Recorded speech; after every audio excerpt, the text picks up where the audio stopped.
जी, बिस्मिल्लाहिर्रहमानिर्रहीम। कि आज हम पढ़ेंगे कि हमने आपको एक्सरसाइज भेजी थी और उस एक्सरसाइज के हवाले से हम उसमें देखेंगे मुख्तलिफ क्वेश्चंस कि हमने उन्हें कैसे करना है। क्वेश्चन नंबर है 14.27 आपकी बुक का। Given the population 2, 4, 8, 8, 10, 10, how many samples of size n is equal to 2 can be drawn without replacement from this population? तो ये पॉपुलेशन कितने एलिमेंट्स की है? 6 एलिमेंट्स की है। कैपिटल एन हो गया 6, small N is 2, which can be drawn without replacement from this population. तो कितने सैंपल्स बनेंगे? 6 C2 capital N C small N, that is 6 C2 कितने होते हैं? 15 सैंपल्स बनेंगे।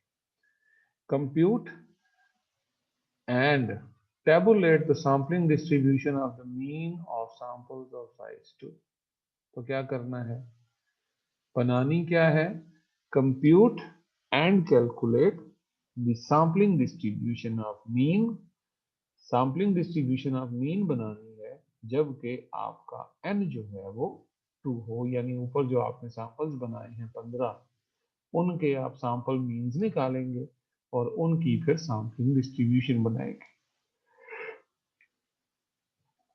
उम्मीद है चूंकि मैं ये वाला 29 क्वेश्चन आपको करवा चुका हूँ तो ये बड़ा क्वेश्चन था, ये छोटा वाला है, ये आप आगे कर लेंगे। बिल्कुल सेम उन्हीं लाइंस के ऊपर करना है।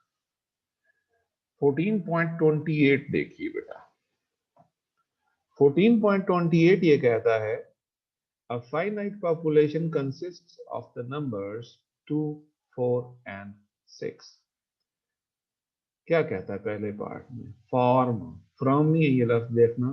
Form the sampling distribution of x bar when the random samples of size 4 are drawn with replacement। इसमें से अगर साइज 4 के सैंपल्स ड्रॉ किए जाएं जो कि विद रिप्लेसमेंट भी किए जा सकते हैं, तो आपने x बार की सैम्पलिंग डिस्ट्रीब्यूशन बनानी है। अब आप कहेंगे जी पॉपुलेशन के एलिमेंट्स तो 3 हैं, सैंपल के एलिमेंट्स 4 किस तरह हो सकते हैं? तो 4 हो सकते हैं, लेकिन अगर विद रिप्लेसमेंट हो तो। चलें इसको देखते हैं कैसे करेंगे। देखें, लो जी अमजद भी आ गया जी। अब फाइनाइट पॉपुलेशन, कितने पॉपुलेशन के एलिमेंट्स? 2, 4 और 6, 3 एलिमेंट्स हैं। तो कैपिटल एन हो गया 3 और स्मॉल एन हो गया 4। तो नंबर ऑफ सैंपल्स कितने बनेंगे यहाँ? Capital N raise to the power small N, यानी 3 रेज टू द पावर 4। अब 3 रेज टू द पावर 4, ये सवाल यार जरूर कर लेना। अच्छा, कॉपीज के ऊपर वजह उसकी ये है कि इस तरह के सवाल पेपर में वो दे देता है जिसकी पॉपुलेशन छोटी हो और वो काम आपसे करवा ले। अब क्या है? 3 एलिमेंट्स हैं, सैंपल साइज 4 है, तो सैंपल्स कितने बनेंगे? Capital N raise to the power small N, that is 3 raise to the power 4। अब 3 रेज टू द पावर 4 जब आप करते हैं तो 3 का स्केयर क्या होता है? 9। तो 9 का स्केयर क्या होगा? 81। 81 सैंपल बनेंगे। आपने क्या करना है? वो 81 सैंपल कैसे बनाने हैं? मैंने आपसे कहा था कि साइज 4 के सैंपल बनाने के लिए जो तरीकेकार आपने यूज करना है वो ये करना है कि पहले आप साइज 2 के सैंपल बनाएंगे। साइज 2 के इसके कितने सैंपल बनते हैं? 9। उन 9 को कितनी दफा लिखेंगे? 3 दफा, क्योंकि ये पॉपुलेशन के एलिमेंट्स हैं 3। तो वो 9 ये 27 हो जाएंगे। अब आपने 27 सैंपल एक लाइन में लिखने हैं। उनमें जो सैंपल 2 के 9 सैंपल आप बनाएंगे उनमें से पहले 9 के साथ आप लिखेंगे 2 2, दूसरे 9 के साथ लिखेंगे 4 4 और तीसरे 9 के साथ लिखेंगे 6 6। अब जब ये 27 सैंपल आपके पास बन जाएंगे साइज 3 के, तो ये 27 सैंपल आपने 3 मरतबा लिखने हैं। क्यों 3 मरतबा लिखने हैं? कि आपके पास पॉपुलेशन के एलिमेंट्स कितने हैं? 3।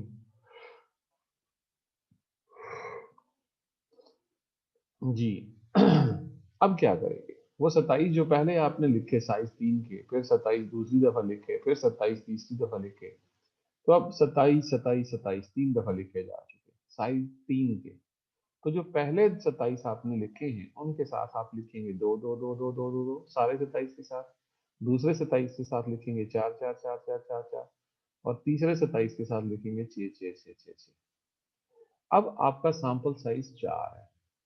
अब आपने इनको डिवाइड करना है और इनका मीन निकालना है। तो हर एक नंबर 2 से डिवाइड हो रहा है, पता नहीं 4 से डिवाइड होके पॉइंट में ही आएगा, बहुत आया तो उम्मीद है कि नहीं आएगा। 2 भी अगर कम से कम होगा तो 4 दफा आ जाएगा। तो ये वैल्यूज 4 पर डिवाइड होके आएंगी, नहीं आएंगी तो पॉइंट में आ जाएंगी। तो इस तरह आपके पास 81 सैंपल मीन्स आएंगे साइज 4 के।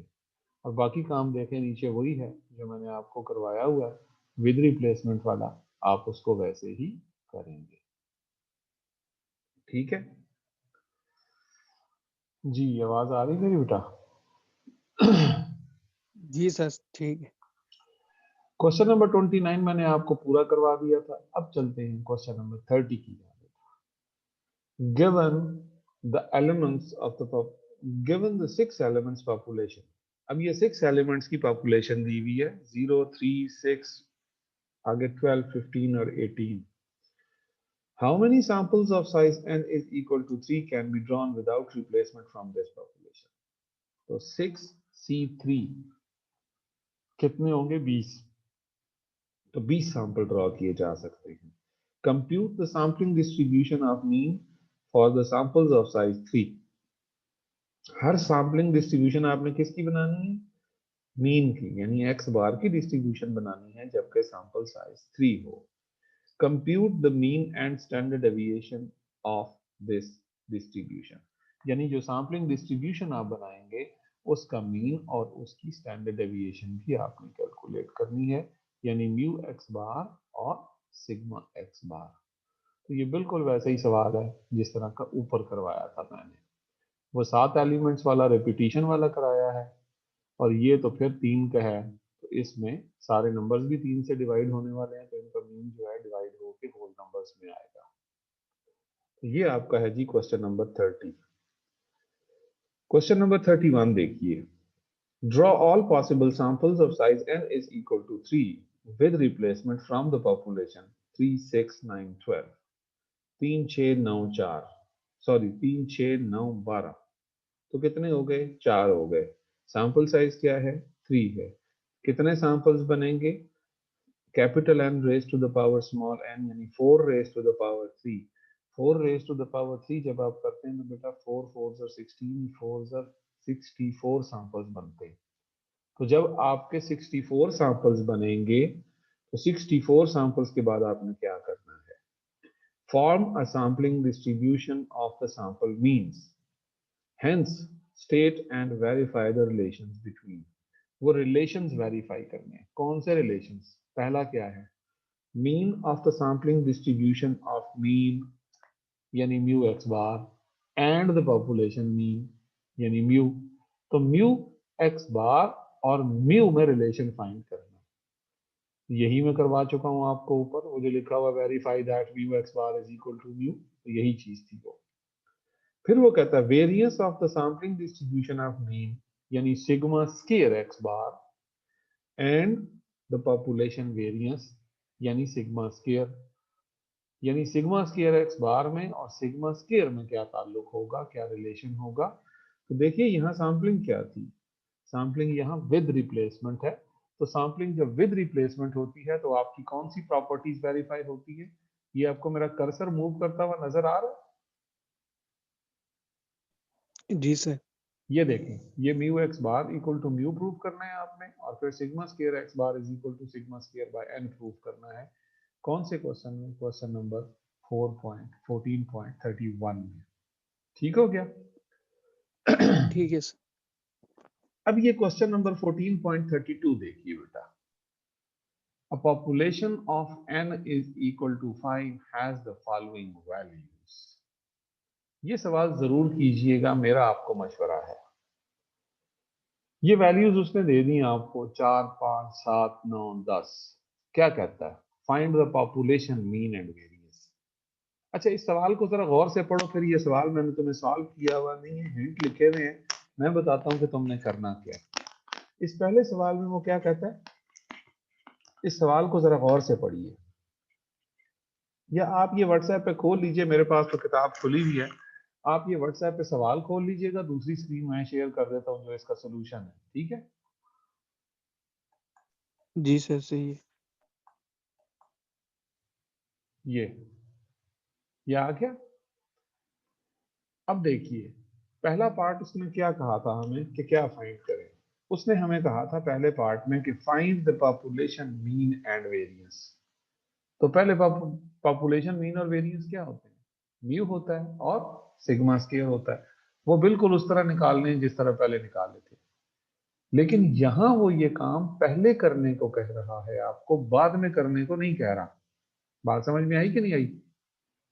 तो पहले आपने म्यू निकाल लेना है और सिग्मा स्क्वायर निकाल लेना है। जरा बी पार्ट गौर से सुने इसका। वो कहता है suppose the samples of size n is equal to 3 are selected. Sample निकाले गए हैं जी, साइज 3 के ड्रॉ किए गए हैं। Find sigma square x bar when the sampling is done without replacement and when the sampling is done with replacement. वो कहता है n आपका 3 है, स्मॉल n। कहता है कि सिग्मा स्क्वायर एक्स बार की वैल्यू क्या होगी अगर आपकी सैंपलिंग विदाउट रिप्लेसमेंट हो और विद रिप्लेसमेंट हो। यहां उसने ये नहीं कहा कि सैंपलिंग डिस्ट्रीब्यूशन बनाएं आप, वो अगले पार्ट में जाके कहता है। जरा गौर से देखना, यहां देखो, सिग्मा स्क्वायर एक्स बार की वैल्यू मांग रहा है, और किस बुनियाद पे मांग रहा है, जो ऊपर सिग्मा स्क्वायर आप कैलकुलेट करके आए हैं। कैपिटल एन आपके पास 5 है, स्मॉल एन आपके पास 3 है, विदाउट रिप्लेसमेंट है, तो ये वाला फार्मूला आप लगाएंगे और सिग्मा स्क्वायर की वैल्यू उसे दे देंगे। इसी तरह वो इसी के, जब वो कहता है विद रिप्लेसमेंट हो, तो फिर आप क्या करेंगे, sigma square x bar is equal to sigma square by N करके आपने उसे सिग्मा स्क्वायर एक्स बार की वैल्यू निकाल के दे देनी है। अब जरा इसके सी पार्ट पे आए। Select all possible samples of size n is equal to 3 without replacement and calculate sigma square x bar directly. अब वो क्या कहता है? कहता है सैंपल निकालो साइज 3 के, पॉपुलेशन में से 10 सैंपल बनेंगे, और उनकी सैंपलिंग डिस्ट्रीब्यूशन बनाने को नहीं कह रहा। वो कह रहा है कि sigma square x bar directly calculate करो। अब sigma square x bar directly calculate करने का मतलब क्या है कि आप उसकी डिस्ट्रीब्यूशन बनाएं और उस डिस्ट्रीब्यूशन से उसका वेरिएंस निकालें। तो वो कैसे निकालते थे, expected value of x bar square minus expected value of x bar whole का स्क्वायर। अब जरा आप गौर फरमाएं, यहाँ पे वो पहले क्या कह रहा था, बी पार्ट में उसने ऊपर मांगा है कि ये वैल्यूज क्या होंगी, और दूसरे पार्ट, तीसरे पार्ट में वो क्या कह रहा है, सी पार्ट में, कि सिग्मा स्क्वायर एक्स बार अब डायरेक्टली कैलकुलेट करो। आप कहोगे जी ये छोटा सा फार्मूला हमने ऊपर निकाल के वैल्यू निकाल ली थी, तो वो आसान है कि ये आसान है? आसान बेटा ऊपर वाला है, उसने डायरेक्ट और इनडायरेक्ट मेथड का पूछा है। तो बी पार्ट में उसने पॉपुलेशन वेरिएंस सिग्मा स्क्वायर को यूज करके सिग्मा स्क्वायर एक्स बार को इनडायरेक्टली कैलकुलेट किया है, और सी पार्ट में वो प्रॉपर प्रोसीजर करके सैंपल्स बना के सैम्पलिंग डिस्ट्रीब्यूशन बनाने के बाद वहां से जो सिग्मा स्क्वायर एक्स बार निकालेगा उसकी वैल्यू होगी sigma square x bar directly. तो ये उल्टा नहीं करना पेपर में, अगर ये सवाल आ जाए तो डायरेक्टली से मुराद होता है कि आपने सैम्पलिंग डिस्ट्रीब्यूशन बना के करना है, और इनडायरेक्टली वो होता है जब आप पॉपुलेशन का वेरिएंस यानी सिग्मा स्क्वायर इस्तेमाल करके तो सिग्मा स्क्वायर को कैलकुलेट कर रहे होते हैं। अब जरा ये देखिए, ये तो था विदाउट रिप्लेसमेंट के लिए।